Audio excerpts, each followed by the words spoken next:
Assalamualaikum warahmatullahi wabarakatuh. Selamat bertemu kembali di channel Panglima Zizi.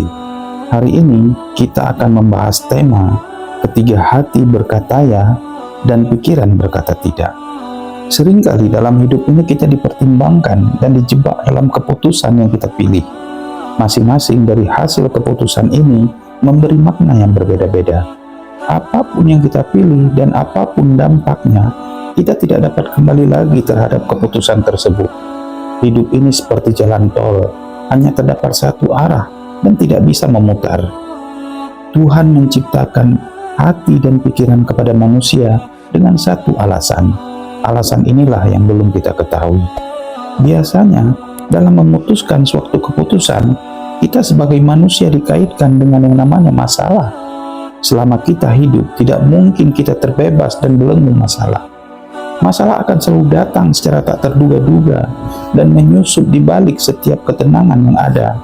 Oleh karena itu, satu-satunya cara bagi kita adalah bagaimana menemukan sebuah solusi yang dapat menyelesaikan masalah yang kita hadapi. Tetapi, dalam pikiran dan akal sehat kita, akhirnya kita setiap manusia berusaha untuk mengatasi masalah demi masalah yang kita hadapi. Setiap masalah yang kita hadapi itu secara sistematis dan beruntun membuat kita mengetahui bagaimana hal itu terjadi, sehingga akhirnya terbentuklah sebuah pola di mana kita akan menemukan beberapa solusi dari seluruh persoalan yang ada. Namun meski solusi telah muncul, kita masih dihadapi dengan keraguan solusi. Mana pilihan yang lebih tepat? Kita pun menjadi ragu-ragu dan bimbang. Apakah pilihan yang kita pilih telah tepat? Jangan-jangan solusi yang kita pilih membuat masalah itu melebar, bahkan sampai memberikan masalah baru yang tidak terduga. Ketidakyakinan akan solusi yang kita pilih dari hasil pemikiran kita akhirnya menyebabkan kita terbelenggu kepada masalah itu tanpa bergerak. Semakin kita pikirkan, semakin sulit menemukan solusi yang terbaik. Ini saatnya bagi kita untuk tidak terus-menerus menggantungkan untuk menemukan solusi kepada pikiran kita. Mungkin saatnya ada rasio yang ditinggalkan dan beralih kepada hati kita. Disinilah hati berperan dan pikiran mulai ditinggalkan. Akibatnya kita mulai bimbang dan semakin bertanya-tanya, keputusan yang mana yang harus kita pilih, hati atau pikiran? Hal yang harus kita semua ketahui yaitu hati berpikir secara emosi, mengungkapkan perasaan yang tidak mungkin bisa digambarkan secara logis. Sedangkan pikiran lebih cenderung secara rasional dan praktis. Mendapatkan jawaban saat menentukan keputusan seringkali terletak pada situasi dan pengalaman kita. Sederhananya, hati itu berpikir perasaan dan pikiran berpikir logika. Namun hal ini sering lebih mudah diucapkan pada dilakukan. Hati dan pikiran kita ibarat dua penasehat, terkadang berbeda pendapat. Mereka memainkan perannya dengan cara yang berbeda dan berbicara dengan bahasa yang berbeda.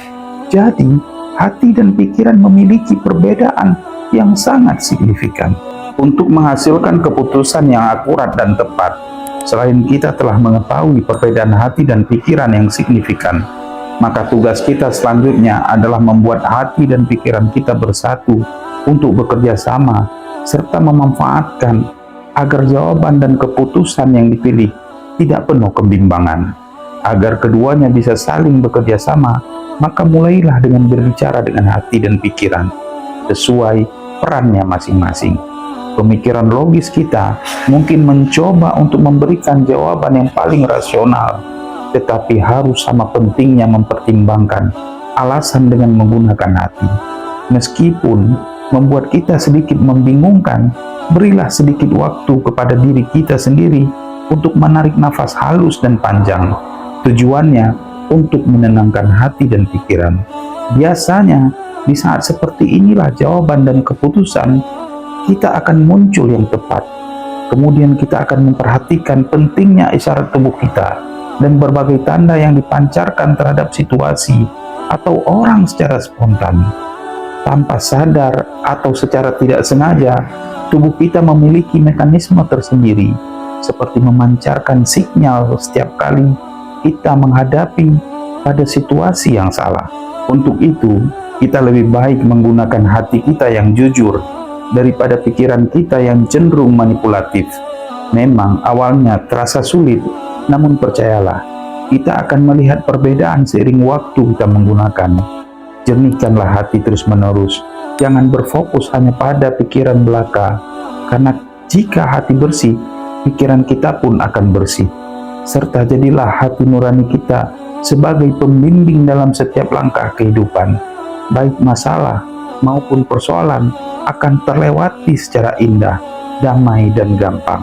Dalam agama juga dianjurkan bahwa kita akan rusak hanya karena segumpal daging.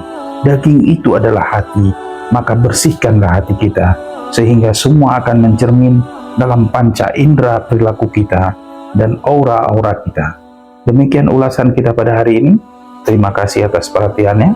Assalamualaikum warahmatullahi wabarakatuh.